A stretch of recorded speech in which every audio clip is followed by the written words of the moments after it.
Jaya. Apesi. Jaya. Apesi. Jaya. Jawa Barat. Istimewa. Jawa Barat. Istimewa. Jawa Barat. Istimewa. Bismillah, alhamdulillah, la haula wala quwata illa billah. Yang sama-sama kita hormati, banggakan dan muliakan Kang Haji Dede Mulyadi, Gubernur Provinsi Jawa Barat. Kita doakan semoga beliau diberikan kesehatan, kekuatan. Gelisah apa? Duit cukup, mobil banyak, tapi gelisah harus kenapa? Karena lingkungannya tidak bisa menerima, leluhurnya tidak bisa menerima, leluhurnya marah, makanya hidupnya tidak ada ketenangan dan kedamaian. Untuk itu, ADC harus mengajarkan para kepala desa untuk kembali pada lingkungan, kembali pada alam. Pembangunan industri boleh berkembang, boleh seiring dengan perubahannya, tetapi tata ekonomi, hubungan emosional dengan masa lalu, hubungan emosional dengan leluhur, maka air harus dipertahankan, leuweung larangannya harus dipertahankan, sanitasi lingkungan kita. Ini adalah prinsip dasar pembangunan, dan ini bukan daerah tradisional, ini daerah modern. Anda mau pergi ke Australia, mau pergi ke Inggris, mau pergi ke Swiss, mau pergi ke Prancis, kemanapun ya desa itu culture. Mau pergi ke Jepang ya culture, budaya, lingkungan. Cuman bedanya budaya mereka sudah dibuat dalam undang-undang yang kuat. Kita undangnya rubah tiap tahun, tiap waktu seiring dengan kepentingan desa. Ngerti? Mati kutu kepala desa nggak punya inisiatif. Ngurus sampah aja nggak bisa, sapu aja nggak bisa. Aparat desa hari ini dari mulai sekdes kemudian para kaum semuanya nyaris nggak pernah turun ke lapangan, nggak pernah ke sawah, nggak pernah periksa lingkungan, sibuk di administratif, ngeberesin siltap, ngeberesin dana desa, sibuk semuanya. Sehingga apa bedanya desa dengan kelurahan? Nah, untuk itu perubahan ini harus dibuat. Maka saya hari ini kerjasama dengan ITB. Saya harapkan ke depan nanti ada dari ITB, dari UI, dari Unpad akan saya bagi, itu menjadi konsultan di setiap kecamatan, satu konsultan. Konsultannya apa? Saya ingin tata ruang desanya. Saya ingin ada market-marketnya, pembangunan desa. Orang mau bikin kawasan perumahan elit, semuanya ada marketnya.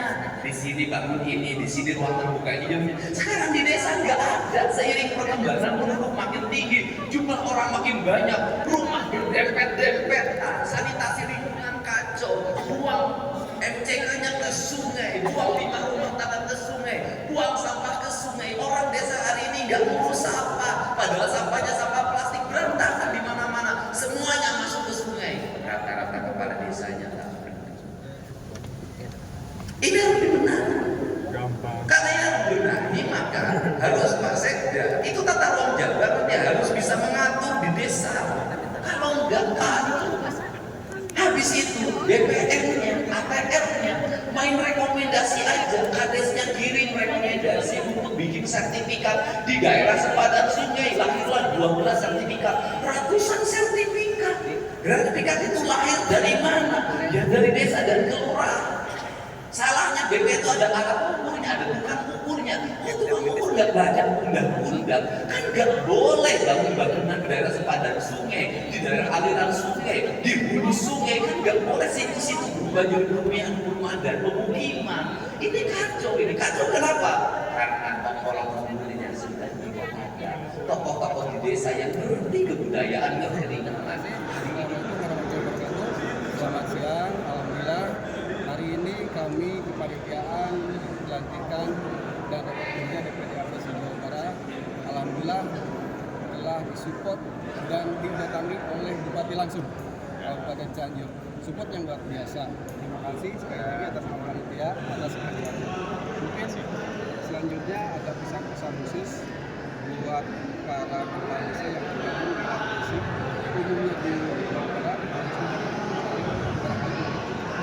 Ya, terima kasih. Saya Dr. Wahyu Bupati Cianjur. Pertama, selamat kepada seluruh pengurus yang sudah dilantik baik di Jawa Barat maupun di Cianjur, dan kepala desa sebagai pemimpin di desanya titip untuk memperhatikan warganya, dan juga ada pesan yang disampaikan oleh Bapak Gubernur tadi dan juga kita titipkan kepada seluruh kepala desa.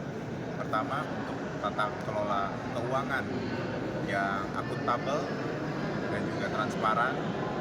Selanjutnya juga adalah tata kelola pemerintahan yang profesional, dan terakhir yang paling penting adalah untuk terus memupuk rasa bersatu, rasa dengan leluhur, dengan alam, dengan air, dengan tanah, dengan udara, yang menyatu dengan diri kepala desa dan warganya. Karena kepala desa selain pemimpin pemerintahan juga adalah pemimpin adat di desa. Mungkin itu yang bisa saya sampaikan, mudah-mudahan bisa dilaksanakan dengan baik. Terima kasih Pak Bupati atas arahan, pesan dan juga ucapannya. Mudah-mudahan kami para desa yang bergabung bisa menjalankan amanat Pak Gubernur dan Pak Bupati kami. Karena yakin desa punya lokal wisdom, kearifan lokal yang harus tetap dijaga. Terima kasih. Assalamualaikum warahmatullahi wabarakatuh.